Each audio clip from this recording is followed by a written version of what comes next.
like in my home state of Delaware, where I live in Newcastle County, where I was yesterday in Pennsylvania, because people got vaccinated.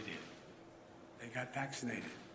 They don't need a mask when the vast majority of people got vaccinated. Look, I want to talk about what's really happening, what it means, what it doesn't mean, and what we need to do this week and the months ahead. From the moment I was elected, I said I'd always give it to you straight from the shoulder. And we need some straight talk right now. Because there's a lot of fear and misinformation in the country. And we need to cut through it with facts, with science, with the truth. So, what's really happening today? After months and months of cases going down, we're seeing a spike in COVID cases. They're going up. Why?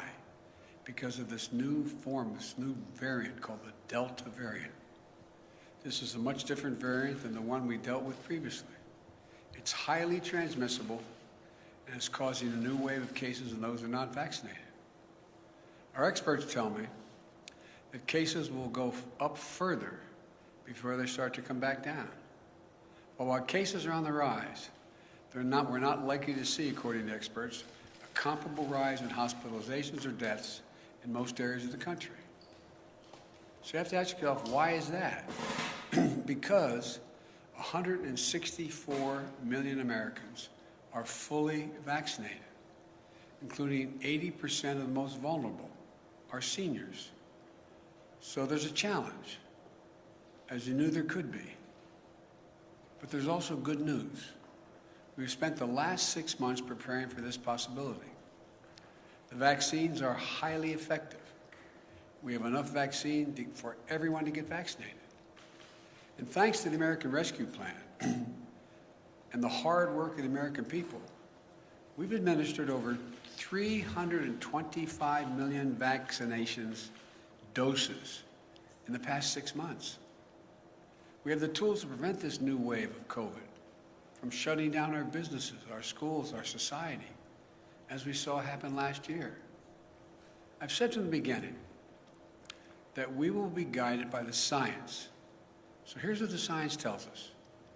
On Tuesday, the Center for Disease Control and Prevention, the CDC, announced its new mask recommendation in parts of the country where COVID cases are substantially high, where people didn't get vaccinated, which they define as 50 new cases for every 100,000 people in a week. The CDC recommends you wear a mask when you're in public and indoors, like work or in a grocery store. That's true for both the vaccinated and the unvaccinated. Why? Because even if you've been fully vaccinated and protected from severe illness from COVID-19, you could have the Delta variant in your system and spread it to someone who isn't vaccinated. We need to wear a mask to protect each other and to stop the rapid spread of this virus as we work to get more people vaccinated. And I hope all Americans who live in areas with substantial or high case rates will follow the mask guidance that's being laid down by the CDC. I certainly will, and I have, because this is one of those areas in Washington. And at my decision, in my direction, all federal personnel and visitors to federal buildings will have to do the same thing. As I said from the beginning, a mask is not a political statement. It's about protecting yourself and protecting others. Masking is one defense against the spread of COVID-19. But make no mistake, vaccines are the best defense against you getting severely ill from COVID-19. The very best defense. And you want to know how we put this virus behind us? Well, I'll tell you how. We need to get more people vaccinated. Look, and it's important to understand what vaccines do and what they don't do. Put simply, the vaccines are designed to save lives and prevent severe illness. They're highly effective at both. 190 million Americans have had at least one shot. Of that group, about 90% are done now, and 10% are waiting for the second shot. To those folks who have one shot, but not the second, go get the second shot. Even if you're overdue for the second shot, it's not too late. Go get the second shot now. The bottom line is if you're fully vaccinated, you're highly protected from COVID-19. But I also know that many of you who are vaccinated are concerned about what's called breakthrough cases. Yes, some fully vaccinated people will still test positive, and some will show some symptoms of COVID-19. That's expected with almost every vaccine there is for other diseases. But breakthrough cases remain rare, and almost all are mild cases. In fact, virtually all hospitalizations and deaths are among the unvaccinated. I also know many of you are wondering if you'll need a booster shot to add another layer of protection. As of now, my medical advisors say the answer is no. No American needs a booster now. But if the science tells us there's a need for boosters, then that's something we'll do. And we have purchased the supply, all the supply we need to be ready if that was called for. Folks, the truth is, as more people get vaccinated, we are better protected as a nation to continue reopening safely and responsibly. We are not fully out of the woods yet, because what is happening in America right now is a pandemic of the unvaccinated. Let me say that again. It's a pandemic of the unvaccinated. There are about 90 million Americans who are eligible to get the shot, but haven't gotten it yet.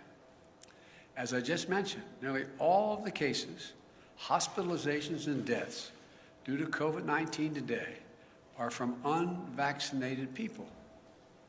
Last month, a study showed that over 99% of COVID-19 deaths have been among the unvaccinated. 99%. This is an American tragedy. People are dying and will die who don't have to die.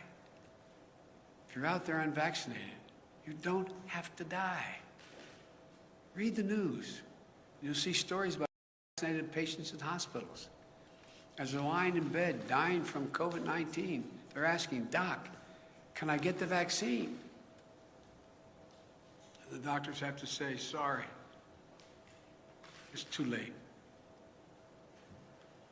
Right now, too many people are dying, or watching someone they love dying and saying, "If I just got vaccinated, if I just." It's heartbreaking. And it's complicated even more because it's preventable. America's divided between the majority of eligible people who are vaccinated and those who are not. And I understand that many of you in the majority are frustrated with the consequences of the failure of the minority to get vaccinated. But I want you to know that I'm going to continue to do everything I can to encourage the unvaccinated to get vaccinated.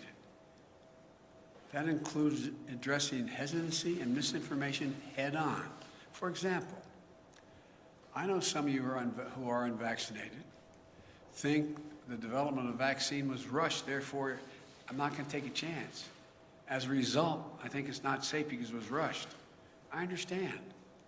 But let me explain. Our top scientists, the National Institute of Health, the NIH, and across the country, got to work applying decades of research. Decades of research. I'm going to repeat that. Decades that had already been done, the research, to develop the COVID-19 vaccine when it hit.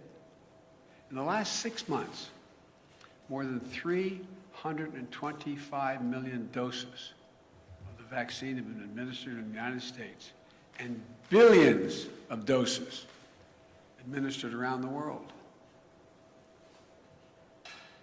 The vaccine was developed and authorized under a Republican administration, and it's been distributed and administered under a Democratic administration. The vaccines are safe, highly effective. There's nothing political about them. Look at all the people who took a shot at it. Later we learned a lot of them had already been vaccinated. From the start, I have to compliment Republican Senate Minority Leader Mitch McConnell. He hadn't made it political. He's encouraged people to get vaccinated and continuing to do so, and his state's in pretty good shape.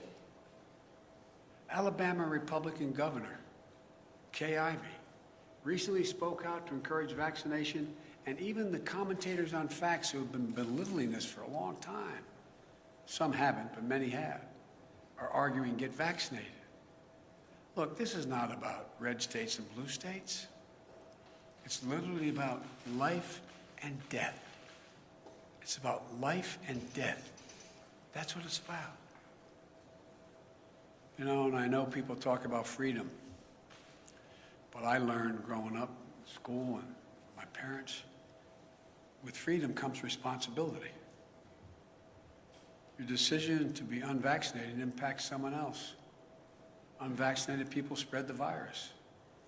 They get sick and fill up our hospitals. And that means if someone else has a heart attack or breaks a hip, there may not be a hospital bed for them. If you're unvaccinated, you put your doctor and nurses at risk. The same frontline essential workers who put their lives on the line over the past year and have gone through hell. Again, with freedom comes responsibility. So please, exercise responsible judgment. Get vaccinated for yourself, for the people you love, for your country. I'm being literal when I say this. As I travel the world almost every day, a foreign leader calls me, asking, can I provide his or her country more vaccines? There are people who are desperate for vaccines. I'm doing everything to answer those calls. We're sending millions of vaccines to people around the world. But folks, it's an American blessing that we have vaccines for each and every American. We've made it our first and top priority to have available vaccines for every eligible American, and that's never going to change as long as I'm here. And it's a shame. It's just such a shame to squander that blessing. That's why after 6 months of extraordinary work and effort, today I'm laying out additional steps we should be taking to deliver these life-saving vaccines to more Americans. First, we're going to provide more incentives to encourage unvaccinated Americans to get vaccinated. That starts with paid leave to get the shot. We're still hearing that people are unable to get time off from their employer to get vaccinated. Well, this is unacceptable. For some time now, I've said you should be able to get the shot and still get paid. Thanks to the American Rescue Plan, the federal government is fully reimbursing any small or medium-sized business that provides workers with paid time off to get vaccinated. Employers, this costs you nothing. If you haven't given employees paid time off, do it now, please. Today, I'm announcing that we're taking this a step further. The federal government will now reimburse those employers to give their staffs time off, not only to get themselves vaccinated, but also to get their family members vaccinated. That means employers can get reimbursed if they give parents time off with paid time, paid leave, to take their kids or their own parents to get vaccinated. So I'm calling on all employees across the country to give paid time off to get the shot or to help a family member do so. I promise you it will cost you, the employer, nothing. You'll be reimbursed. Secondly, I'm announcing that we'll continue to work with states to encourage unvaccinated people to get vaccinated. In February, the grocery store chain Kroger's offered $100 to their associates if they would get vaccinated, and it worked. Vaccination rates moved up from 50% to 75% among their employees. States like New Mexico, Ohio, and Colorado are offering similar incentive programs that have helped increase vaccination rates. So today, I'm calling on all states and local governments to use funding they have received, including from the American Rescue Plan, to give $100 to anyone who gets fully vaccinated. I know the paying people to get vaccinated might sound unfair to folks who've gotten vaccinated already. But here's the deal. If incentives help us beat this virus, I believe we should use them. We all benefit if we can get more people vaccinated. But in addition to providing incentives to encourage vaccination, it's time to impose requirements on key groups to make sure they're vaccinated. Excuse me. Just this week, we took an important step to protect our veterans. Like many civilian hospital systems are doing, the Department of Veterans Affairs will now require COVID-19 vaccines for doctors and nurses and other healthcare workers who provide medical care for our veterans. We must do everything possible to protect our veterans from getting COVID when they come to get medical care they so richly earned serving their country. We owe them. Next, since many vaccinations are required for active duty military today, I'm asking the Defense Department to look into how and when they will add COVID-19 to the list of vaccinations our armed forces must get. Our men and women in uniform who protect this country from grave threats should be protected as much as possible from getting COVID-19. I think this is particularly important because our troops serve in places throughout the world, many where vaccination rates are low and disease is prevalent. Next, every federal government employee will be asked to attest to their vaccination status. Anyone who does not attest or is not vaccinated will be required to mask no matter where they work, test 1 or 2 times a week to see if they've acquired COVID, socially distance, and generally will not be allowed to travel for work. Likewise, today, I'm directing my administration to take steps to apply similar standards to all federal contractors. If you want to do business with the federal government, get your workers vaccinated. Look at the Chamber of Commerce, representing tens of thousands of American businesses, the National Association of Manufacturers. The Business Roundtable, which comprises of the largest and biggest corporations in America. They're all applauding the actions the federal government is taking and urge them to follow suit. I also commend the National Football League. It has announced that if there are outbreaks among unvaccinated players and personnel, then the team risks forfeiting games. I urge other sport leagues at every level to take every step they can. Every day, more businesses are implementing their own vaccine mandates. And the Justice Department has made it clear that it is legal to require COVID-19 vaccines. We all want our lives to get back to normal. And fully vaccinated workplaces will make that happen more quickly and more successfully. We all know that in our gut. With incentives and mandates, we can make a huge difference and save a lot of lives. I also want to speak to families with children in school. We can and we must open schools this fall, full time. It's better for our children's mental and emotional well-being, and we can't afford another year out of the classroom.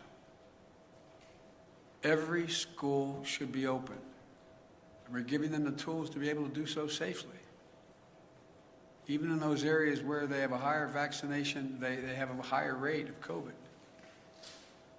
Through the American Rescue Plan, we provided schools billions of dollars to implement safety measures, better ventilation, social distancing, and other measures. In March, when vaccinations were scarce, I prioritized teachers and school workers by utilizing our federal pharmacy program. Almost 90% of educators and school staff are now vaccinated. Additionally, the CDC has provided clear guidance on how all schools can safely protect the kids and bring them back to the classroom. Every student wear a mask. It's that simple.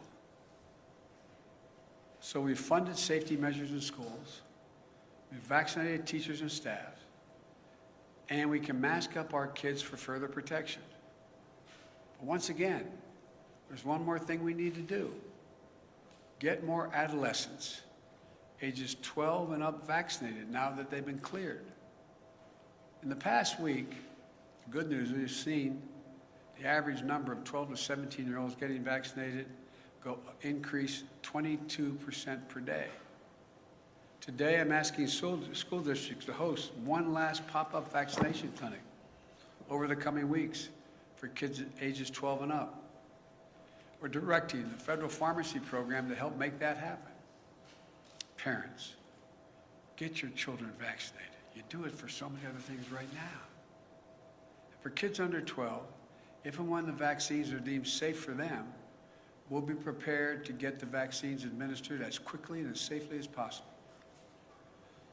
Look, and as we work to vaccinate more Americans, we're prepared for outbreaks in areas where there are unvaccinated people.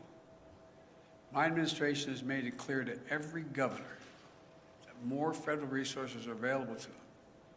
This includes deployment of surge teams composed of experts from the CDC and the Federal Emergency Management Agency, the FEMA.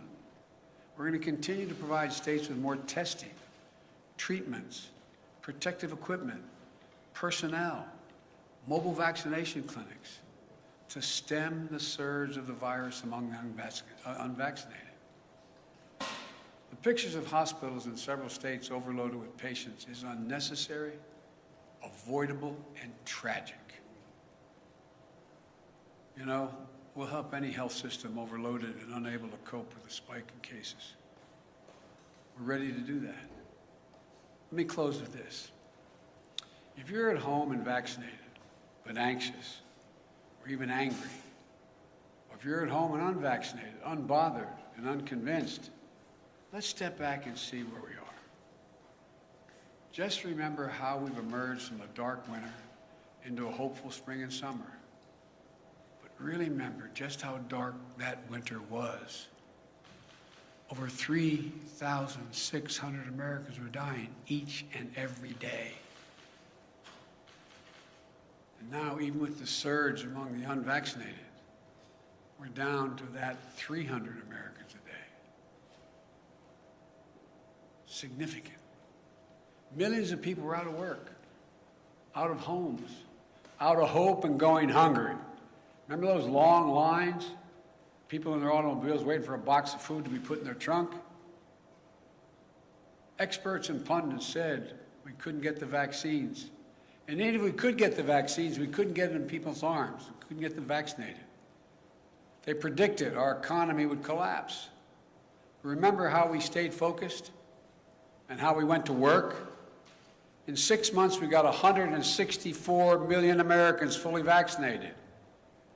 Because we vaccinated so many people, put in place so many safety measures, and got economic help to businesses and people most in need, our economy is recovering. More than 3 million Americans are back to work since I was sworn in. A faster job growth than any previous administration, any. We're experiencing the fastest economic growth in nearly 4 decades, the best in the world as of now. In fact, today's GDP numbers show that in the first half of the year, our economy grew faster than any point in nearly 40 years. Our economy grew more in 6 months than most Wall Street forecasters expected for the entire year before we implemented our plan. And just yesterday, we announced a bipartisan infrastructure deal that's going to continue this momentum over the long term by making the most significant investment to rebuild America in nearly a century. But we still have to face many challenges. We still have a lot of work to do as we readjust to a post-pandemic economy. But we have the right plan. We're coming back. We just have to stay ahead of this virus. I know this is hard to hear. I know it's frustrating. I know it's exhausting to think we're still in this fight. And I know, we hope this would be a simple, straightforward line without problems or new challenges. But that isn't real life. We're coming out of the worst public health crisis in 100 years. the worst economic crisis since the Great Depression. As I told you before, I carry a card in my pocket. I hope I have it with me. I carry a card in my pocket with the number of Americans dead from COVID-19. As of today, this morning, the total deaths in the United States were 609,441. Granted, the death rate per day is way down. It's down to 400 about. But that's more deaths than World War I, World War II, Vietnam, 9/11, Iraq, and Afghanistan wars combined. This is as tough as it gets. We're Americans. When we get knocked down, we get back up. That's who we are. That's what we do. That's why there's no nation on earth like us. And we're prepared like never before. We have the tools to save lives, to keep our economy growing and growing and going. After the past 6 months, following the science, we know we can dramatically lower the cases in this country. We can do this. We brought our economy back to life and we kept it going. We know we can send our kids back to school. We know we can beat this virus. We can do this. We all just have to do our part. My fellow Americans, this nation has never failed. We have come together as the United States of America. So I say to all those who are unvaccinated, please, please get vaccinated. And to the rest of America, this is no time to be despondent or let our guard down. We just need to finish the job with science, with facts, with the truth. And together as Americans, we're going to be able to beat this. May God bless you all, and may God protect our troops. Thank you. Mr. President, Mr. President, why do vaccinated people still need to mask up? Mr. President. How long do you think it might be necessary to wear a mask, and at what point do you think people might have to have a booster shot? Thank you. I said in my talk, the booster shot is not needed now. It is possible that it will be needed later. I don't know. The science hasn't dictated that yet. And the first part of your question? How long do you think people might have to wear a mask again? Well, if you notice, a lot of places people don't have to wear masks. Let's get that straight. The places where people have gotten vaccinated, where we have a high vaccination rate, people do not have to wear masks at all. Like some of you were with me yesterday when I was up in Lehigh Valley. Didn't have to wear a mask there. Don't have to mask if you come home to Delaware with me. I know you love doing that. But you don't have to wear a mask. The places people are probably going to have to wear masks in those communities where the high rate of unvaccinated stays high and they don't move. They don't move to getting vaccinated. But I think you're going to find the patience of businesses and the patience of a lot of other people running thin. Because the fact is, if you had high vaccination rates, we wouldn't be in this spot right now. Yes, sir. Mr. President. Mr. President, will this set up an American workplace for federal workers and private sector that really is the vaccinated versus the unvaccinated? And is that a pressure you're trying to harness now? Well, no, I'm not. Look, what I'm trying to do is keep people safe. I mean that sincerely. So, if in fact you're unvaccinated, you present a problem to yourself, to your family, and to those with whom you work. Because as pointed out, I was asked the question about why would people who have already been vaccinated get it? Well, you got anywhere from 2 to 3% on average, the last study done, that can still get COVID. They don't get very sick. They don't get hospitalized. It's not serious, but they can catch it. And the concern is they may be able to pass it on. And so that's all being studied right now. But the important thing is, if people are vaccinated, the transmission rate drops through the floor. And that's all we're trying to do. Yes. Mr. President, thank you.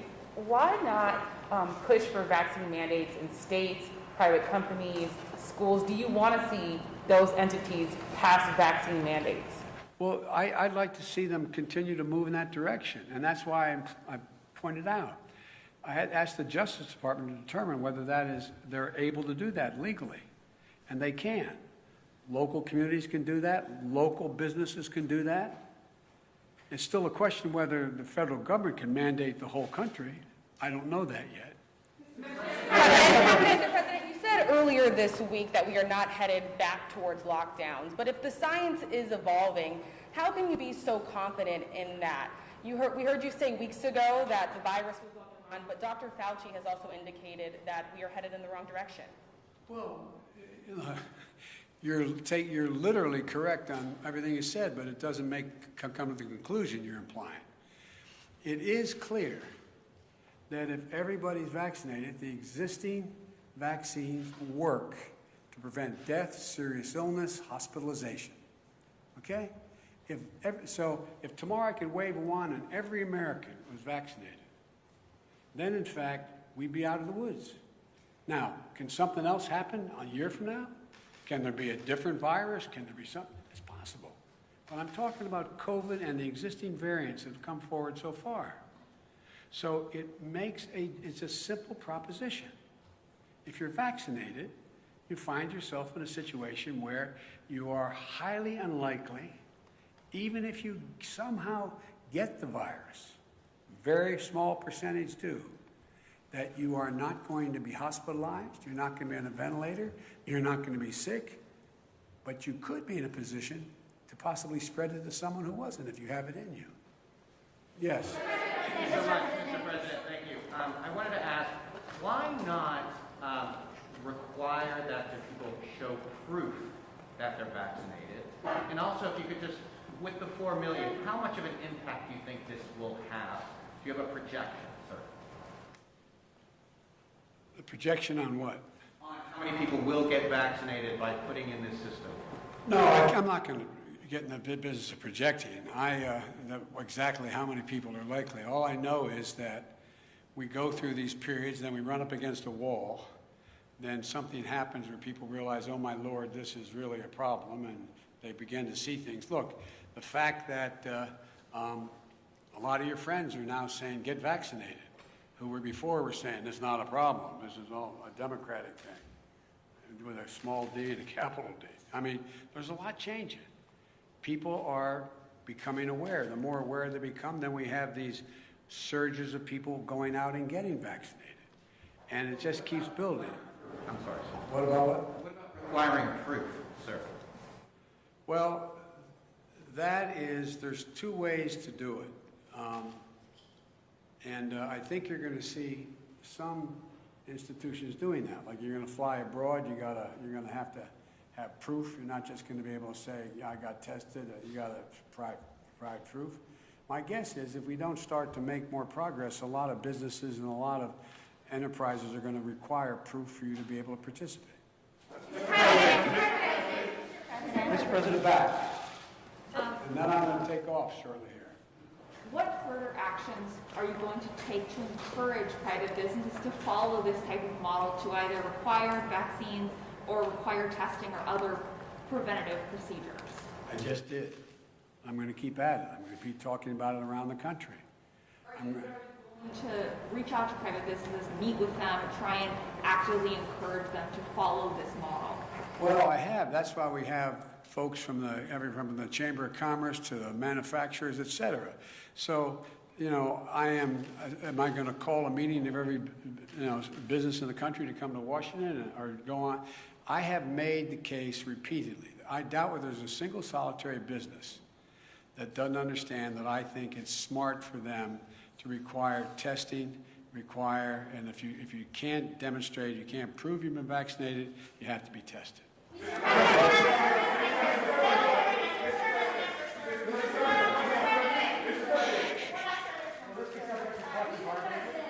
Secretary Austin said he was already considering mandating the vaccine after it was fully approved. Would you like to see the mandate go into effect before full approval, and do you think he's open to that?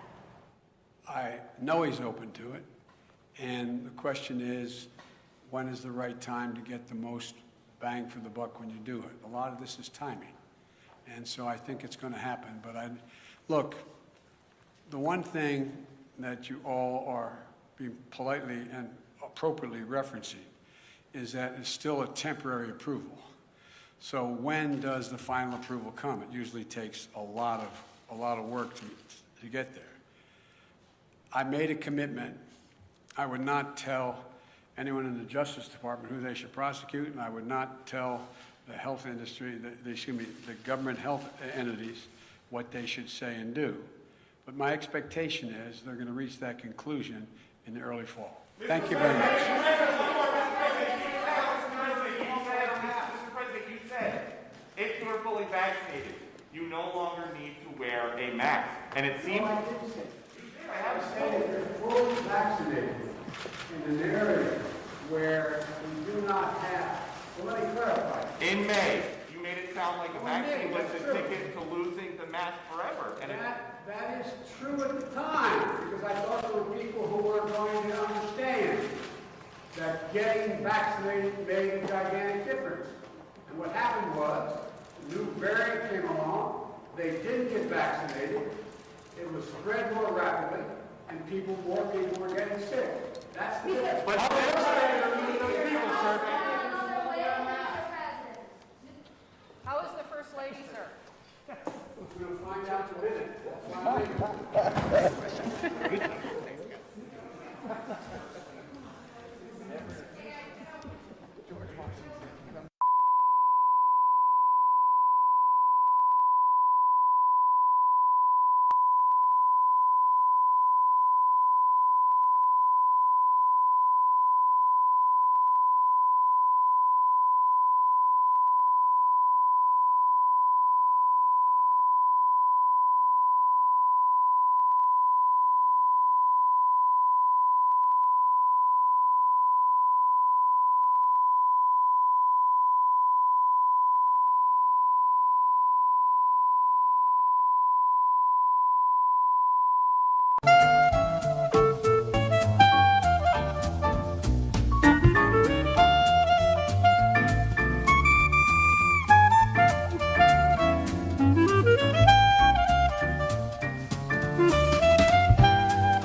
Radio Swiss Jazz.